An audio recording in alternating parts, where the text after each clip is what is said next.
नमस्कार दोस्तों, आपका बहुत-बहुत स्वागत है आपके अपने यूट्यूब चैनल में।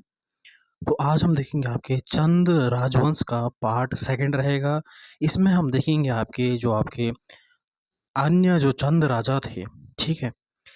जो हमने 4 चंद राजा इससे पहले वीडियो में देखे थे आपके, और अब हम देखेंगे उनके बाद के चंद राजा। जो आपका 5वां, 6वां, 7वां राजा हैं, इनके बारे में ज़्यादा कुछ नहीं है और पूछा भी नहीं जाता है। इसलिए हम स्टार्ट करेंगे आपका जो 8वां राजा था, वह था आपका चंद वंश का बीणा चंद, ठीक है? इन्होंने 13 वर्ष तक राज किया। बीणा चंद जो था वह एक भोग विलासी प्रेमी राजा था। इनकी कोई संतान नहीं थी। राज्य का कामकाज इन्होंने अपने राज कर्मचारी पर छोड़ देते थे, ठीक है? तो आपका जो बीणाचंद जो था वह 8वां चंद राजा था, और यह क्या है, एक भोग विलासी राजा था। इनकी कोई संतान नहीं थी। बीणाचंद के समय खस राजपूत राजाओं ने, बिजड़ और जिजड़ ने कुमाऊं पर आक्रमण करके चंद राजाओं की सत्ता को समाप्त कर अपना अधिकार स्थापित किया। क्योंकि वह भोग विलासी राजा था जो आपका बीणाचंद था, उसका जो है अपने राज्य पर कोई ध्यान नहीं रहता था। इसलिए जो है, जो खस राजपूत थे, उन्होंने क्या है, आपका जो है, जो बिजड़ और जिजड़ जो आपके खस राजा थे, उन्होंने कुमाऊं पर आक्रमण किया, और फिर क्या है, यहाँ से चंद वंश का फिर से क्या है, आपका समाप्त हो गया था, ठीक है? बीणाचंद की मृत्यु के बाद चंपावत पर लगभग 200 साल तक खस राजपूत राजाओं का अधिकार रहा, ठीक है? क्या हो जाएगा आपका कि जो बीणाचंद जो था वह भोगविलासी राजा था, इसलिए जो है उसके राज्य पर आपका खस राजाओं ने आक्रमण किया, और इस प्रकार चंदवंश जो है बहुत समाप्त हो गया था 2 सालों तक, 200 साल तक, ठीक है? और यहाँ पर फिर क्या है, खस राजाओं का अधिकार रहा। इसके बाद क्या होता है आपका, राजा जो वीरचंद होता है, वह 1065 ईस्वी में चंद शासक संसार चंद के रिश्तेदार वीरचंद को तराई भाग नेपाल से वापस बुलाकर राजा बनाए जाने की तैयारी करते हैं, ठीक है? अब क्या होता है, फिर से आपका जो है, इन जो खस राजा थे उनको हराने के लिए जो है, आपका जो है वीरचंद आता है, आपका नेपाल में रहता है, और नेपाल से आपको बुलाया जाता है कि वह क्या है, इन खस राजाओं को क्या है, हरा सके। इन्होंने अपने सेनापति सोन खड़ायत की सहायता से तत्कालीन खस राजपूत राजा सोनपाल को पराजित किया, तथा काली कुमाऊं राजभुंगा चंपावत में राज्याभिषेक कर पुनः चंद राजवंश का राज्य की स्थापना करी गई, ठीक है? अब क्या हुआ आपका, जो यहाँ पे खस राजपूत आपका 200 वर्षों से राज कर रहे थे, उनको हटाने के लिए आपका कौन आया, वीरचंद आया। और इनके सेनापति जो थे वो थे आपके सोन खड़ायत थे। उनकी सहायता से उन्होंने क्या है, उन खस राजपूतों को क्या है, हरा दिया। और फिर क्या हुआ, काली कुमाऊं जो है, जो चंपावत में, फिर से उन्होंने आपका राज अभिषेक कराया, किसने, वीरचंद ने। राजा वीरचंद की वीरता देखने को मिलती है, ठीक है? कुमाऊं के पवाड़ों में भी आपका क्या मिलता है, राजा वीरचंद की जो है गाथा देखने को मिलती है, ठीक है? तो ये हमारे पास आया राजा वीरचंद। उसके बाद हमारे पास 17वां राजा जो आता है, वो आता है आपका राजा नानकी चंद। नानकी चंद के समय में उत्तराखंड राज्य पर नेपाल के डोटी राजा के मल्ल शासक अशोकचल ने 1191 ईस्वी में आक्रमण किया, ठीक है? ये बहुत इंपॉर्टेंट डेट आपकी पूछी जाती है कि नेपाल शासक जो है उस समय कौन था, आपका अशोकचल था, जिसने 1191 ईस्वी में आपका कुमाऊं पे क्या है, आक्रमण किया था। और उस टाइम आपका चंद राजा जो था वह था आपका राजा नानकी चंद था।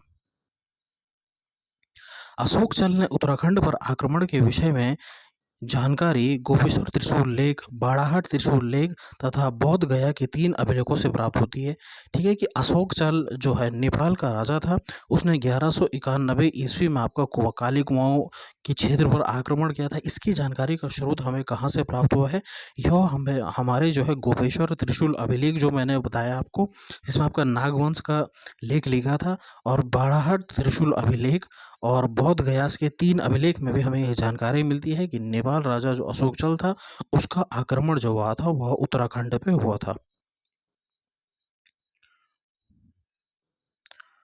सहणपाल तथा पुरुषोत्तम सिंह के बोध गया शिलालेखों में अशोकचल को शिवालिक की पहाड़ियों में खस देश का राजाधिराज कहा गया, ठीक है। शिवालिक की पहाड़ियों में खस देश का राजाधिराज कहा गया, ठीक है। अशोक चल कौन से कुल का था? तो ये था बैराद कुल का राजा था, ठीक है। ये भी आपसे प्रश्न बन सकता है कि अशोक चल जो था कौन से कुल का राजा था? तो बैराद का राजा था ये, ठीक है। फिर आता है आपका राजा कल्याणचंद, ठीक है। इसके बारे में हमें ज़्यादा जानकारी नहीं मिलती है। अगला आता है 25वां राजा जो चंद वंश का था, वो था आपका राजा त्रिलोक चंद। त्रिलोक चंद चंद वंश का प्रथम शासक था, जिसने अपने साम्राज्य का विस्तार तथा छगाता राज्य नैनीताल व उधम सिंह के कुछ भागों पर अपने राज्य में मिला लिया था, ठीक है। सबसे पहले मैंने बताया आपको कि सोमचंद ने आपका जो है चंपावत का इलाका था उसका, लेकिन इस त्रिलोक चंद राजा ने क्या करा, अपना जो विस्तार किया वह आपका नैनीताल व उधम सिंह के कुछ भागों पर भी इसने अपना अधिकार किया, यानी अपने राज्य का विस्तार कर दिया था इसने, जो त्रिलोक चंद था। छगाता महल का निर्माण किस राजा ने करवाया? तो ये आपका जो है त्रिलोक चंद राजा ने जो है आपका छगाता महल का निर्माण करवाया। बहुत इंपॉर्टेंट प्रश्न बन सकता है आपका, ठीक है।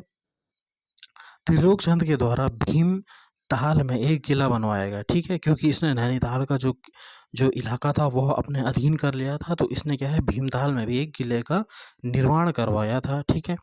अगर आपका डीप प्रश्न जाएगा तो इस प्रकार से ये सभी प्रश्न आपके बन सकते हैं, ठीक है। छकाता महल का निर्माण किसने कराया? त्रिलोक चंद ने करवाया। और भीमताल में एक महल का निर्माण किस चंद राजा ने करवाया? तो वो था आपका त्रिलोक चंद, जो कि आपका जो है 25वां नंबर का आपका जो है राजा था। अगला राजा आता है आपका राजा 28वें नंबर का राजा, राजा अभय चंद। चंद वंश का सबसे प्राचीन अभिलेख अपने नाम करवाए थे किसने? राजा अभय चंद ने। आपसे अगर पूछा जाएगा कि किस चंद वंश का किस चंद वंश के राजा का सबसे प्राचीन अभिलेख हमें प्राप्त होता है, तो वह था आपका अभय चंद। और ये प्रश्न कई बार पूछा भी गया है, चंद वंश का सबसे प्राचीन अभिलेख किस राजा का मिला है? तो वह मिला आपका राजा अभय चंद का। अभय चंद के समय मोहम्मद बिन तुगलक ने उत्तराखंड पर आक्रमण किया था। इन अभिलेखों में मानेश्वर मंदिर, लघु स्तंभ, बालेश्वर मंदिर, लघु स्तंभ, गढ़सारी ताम्रपत्र में अतिरिक्त कृति स्तंभ एवं भूमिदान आदि का उल्लेख मिलता है, ठीक है। ये ज़्यादा इंपॉर्टेंट नहीं है।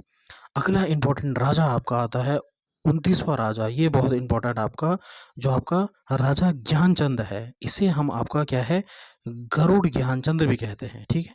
जो आपका राजा ज्ञानचंद था, यह इसे हम क्या है उर्फ यानी इसे हम दूसरे नाम से गरुड़ ज्ञानचंद के नाम से जानते हैं, ठीक है। और इसे गरुड़ की उपाधि किसने दी ये भी हम आगे देखेंगे। चंद शासकों में सबसे लंबा कार्यकाल रहा आपका जो है गरुड़ ज्ञानचंद का। 46 वर्षों तक इस राजा ने राज किया आपका चंद वंश में। ज्ञानचंद को गरुड़ की उपाधि तुगलक वंशी या सुल्तान फिरोज शाह तुगलक ने दी। ये आपका जो है कई बार यूके और यूके ट्रिपल एससी ने कई बार आपका प्रश्न पूछा है कि जो आपका जो है बहुत ही फेवरेट प्रश्न है आपका जो आयोग का, कि ज्ञानचंद को गरुड़ की उपाधि किस जो है तुगलक वंश के सुल्तान ने दी थी? तो वो था आपका फिरोज शाह तुगलक। आपको ध्यान में रखना है फिरोज शाह तुगलक ने ही ज्ञानचंद को जो है गरुड़ ज्ञानचंद की उपाधि दी थी। सेरा खड़कोट अभिलेख का संबंध किस राजा से था? तो यह था आपका ज्ञानचंद से, जिसमें उसे क्या कहा गया है राजाधिराज महाराज कहा गया है। ये आपसे पूछा जाएगा कि सेरा खड़कोट अभिलेख किस राजा का है? तो ये आपका गरुड़ ज्ञानचंद का है। ज्ञानचंद भगवान विष्णु का उपासक था। चंद राजवंश का सबसे शक्तिशाली राजा जो माना जाता है वह माना जाता है आपका राजा ज्ञानचंद को, ठीक है। कि चंद वंश का जो है सबसे शक्तिशाली जो राजा था वह कौन सा राजा था आपका? वह था आपका ज्ञानचंद था। इसने क्या है सौर घाटी जो है वहाँ पे इसने अपना अधिकार जमाया, तो इसीलिए सौर विजेता भी इसे कहा जाता है। किसे? आपका गरुड़ ज्ञानचंद को। वह लेख जिसमें 10 मांडलिक राजाओं का नाम उल्लेखित है वह किस राजा का है? तो वह है कराचल देव का बालेश्वर लेख। ये आपके एमसीक्यू है। चंद शासक ज्ञानचंद जो था, जो आपका गरुड़ ज्ञानचंद था, उसका जो राज्य चिन्ह था वह आपका गरुड़ था, ठीक है। और जो आपका चंद राजा थे उनकी जो राज्य चिन्ह था वह क्या था? जो वह था आपका गाय, लेकिन गरुड़ ज्ञानचंद का था आपका गरुड़। ठीक है, तो ये आपका जो हो गया आपका गरुड़ ज्ञानचंद हो गया। ये इससे महत्वपूर्ण पॉइंट आपके बन सकते हैं कि इसको गरुड़ की उपाधि जो है तुगलक वंशीय राजा फिरोज शाह तुगलक ने दी। सेरा खड़कोड़ अभिलेख का संबंध आपका राजा ज्ञानचंद से है। चंद वंश का सबसे शक्तिशाली राजा जो है वह गरुड़ ज्ञानचंद है। इसे सौर विजेता भी कहा जाता है। इसका जो राजकीय जो चिन्ह था वह था आपका गरुड़। अब आता है जो आपका ज्ञानचंद जो है, जो गरुड़ ज्ञानचंद है उसका एक सेनापति था जिसका नाम था आपका नीलू कठायत। उनके बारे में देखते हैं अब हम। ज्ञानचंद का बख्शी सेनापति था कौन? नीलू कठायत। ठीक है, जिसने उत्तराखंड में रोहिलों के आक्रमण को समाप्त किया था। नीलू कठायत के पुत्रों के नाम सुज्जू और बिज्जू थे। जस्सा कमलेखी ने नीलू कठायत के पुत्रों को पकड़वा कर उनकी आंखें क्या निकाल दी थी, यानी उन्हें अंधा बना दिया था। किसने? जस्सा कमलेखी ने। और नीलू कठायत के जो दो पुत्रों के नाम थे वो थे सुज्जू और बिज्जू। ठीक है, सुज्जू और बीरू थे। और जस्सा कमलेखी ने नीलू कठायत के पुत्रों को पकड़वा कर क्या है उनकी आंखें निकालवा दी थी। ज्ञानचंद ने जो है नीलू कठायत को किसकी उपाधि दी थी? कुमैया खिल्लत बख्शी की उपाधि दी थी। गरुड़ ज्ञानचंद ने नीलू कठायत की वीरता से प्रभावित होकर उन्हें क्या है एक रौद भूमि दान में दी थी। रौद भूमि आपका वह भूमि होती है अगर जब आप जो है राजा जो है खुश हो जाता है तो वह खुशी भेंट आपने जो है सेनापति को देता है। ठीक है, तो उसे हम बोलते हैं आपका रौद भूमि, यानी जो आपका दान में दी गई भूमि आपका राजा के द्वारा। ठीक है,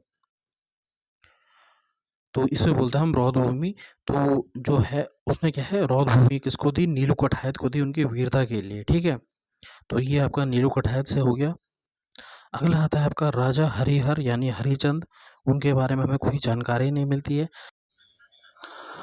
अगला चंद वंश का जो राजा है वह आपका 31वां राजा है राजा उद्यानचंद। ठीक है, राजा उद्यानचंद ने चंपावत में बालेश्वर मंदिर का जीर्णोद्धार का कार्य किया था और इनका सहयोग कुंज शर्मा तिवारी ने किया था। ठीक है, आपसे पूछा जाएगा कि बालेश्वर मंदिर का जो आपका चंपावत में है उसका जीर्णोद्धार किस राजा ने करवाया था? तो राजा उद्यानचंद ने करवाया था। बद्रीदत्त पांडे के अनुसार उद्यानचंद ने ही बालेश्वर मंदिर एवं नौलों का निर्माण करवाया था।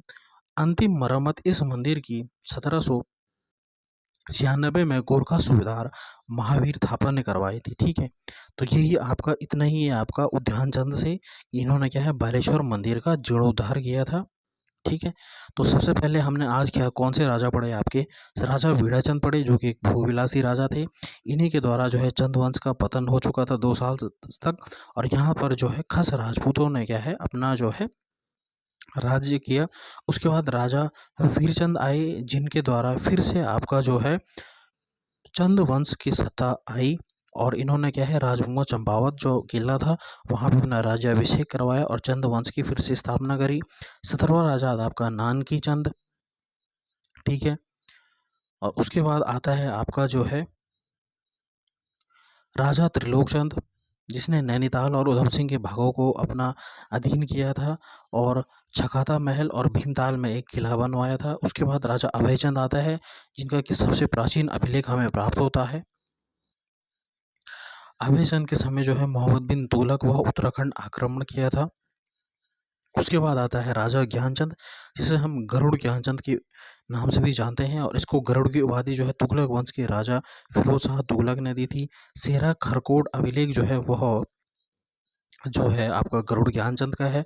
यह क्या है भगवान विष्णु का उपासक था। सबसे शक्तिशाली जो चंद वंश का राजा है वह कौन सा राजा है? आपका गरुड़ ज्ञानचंद है। इसे सौर विजेता भी कहा जाता है क्योंकि इसने सौर घाटी को जीता था। इसका जो राजा चिन्ह था वह क्या था? गरुड़ था। नीलू कठायत जो था वह क्या था? गरुड़ ज्ञानचंद का आपका सेनापति था। इसको क्या है नीलू कठायत जो है गरुड़ ज्ञानचंद ने आपको कुमाया खिल्लत बख्शी की उपाधि दी थी। और गरुड़ ज्ञानचंद को ही नीलू कठायत ने वीरता से प्रभावित होकर उसे क्या है रौद भूमि दान में दी थी। उसके बाद आपका राजा जो आता है वो आता है राजा उद्यानचंद, जिसने आपका जो है बालेश्वर मंदिर का जीर्णोद्धार करवाया था। ठीक है, तो ये आपके कुछ चंद राजा रहे। इसके बाद भी हम आपके देखेंगे आपका अल्मोड़ा में जिन राजाओं ने आपका चंद राजाओं ने आपका राज किया। ठीक है, तो कैसी लगी आपको ये क्लास ज़रूर कमेंट करें, लाइक करें, शेयर करें और सब्सक्राइब करें इस चैनल को। धन्यवाद। जय हिंद।